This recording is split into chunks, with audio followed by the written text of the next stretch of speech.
arrested today, May 5th, 1920. They were seen riding in a trolley car downtown, both armed, and one holding a suspicious flyer for an upcoming anarchist rally.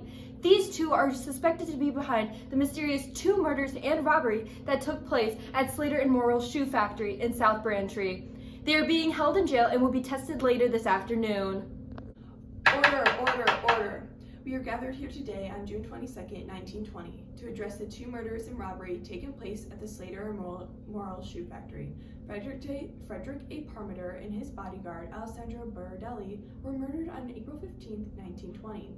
Along with that, $15,776.51 was stolen from the factory. The suspects are 2 Italian immigrants here today, Nicola Sacco and Bartolomeo Vanzetti. They have no one to represent them other than themselves. Let's begin. It has been said that you 2 fled to Mexico in 1917 to avoid the draft. Is that correct? Yes, Your Honor. Yes, Your Honor.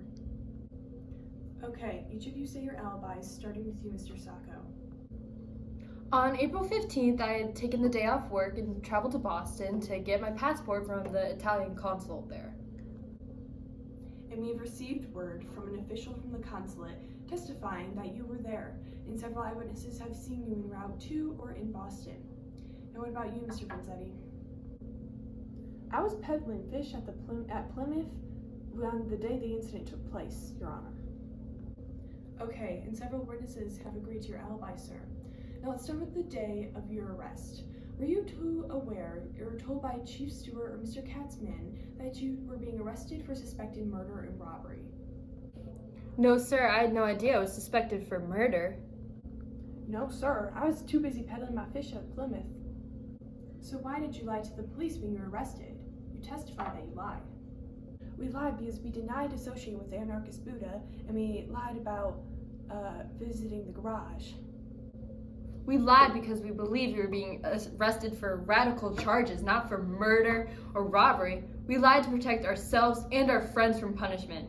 We thought we were in trouble for being aliens and radicals. Well, my fellow prosecutor says that you 2 lied about your involvement in the murders and the robbery. The prosecutor also claims that while at the arrest of Vanzetti, you were seen with a .38 Harrington and Richardson revolver, the same exact revolver that was seen taken from a dying Berardelli. This evidence is inconclusive for now, but do you have anything to say? The number 3 bullet was not shot by me from my revolver. It's just a coincidence. Thank you. And moving on. At the crime scene, there was a gray cloth cap with torn lining fallen around Berardelli's body. The prosecutor claimed that it resembled one owned by Sacco. We brought the cap here today, and we would like you to try it out, Mr. Sacco. 1. Oh, okay. Personally, this hat doesn't seem to fit. It's way too small. My wife would be upset if she saw me wearing this thing outside.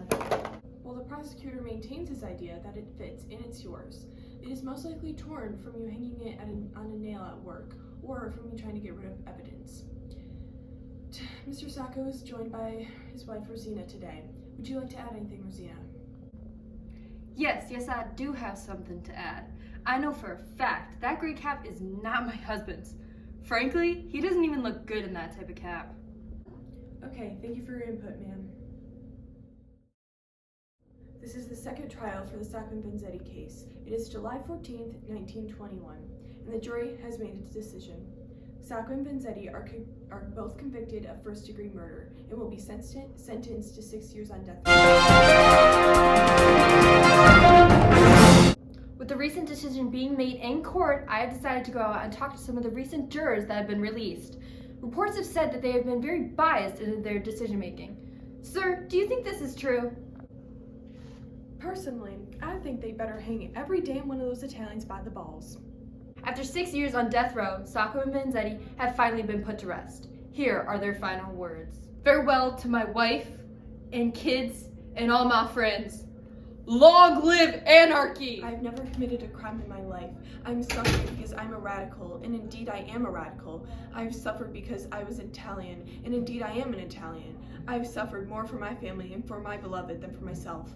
But I'm so convinced to be right that you can only kill me once. But if you could execute me 2 times, and if I could be reborn 2 other times, I would live again to do what I've done already.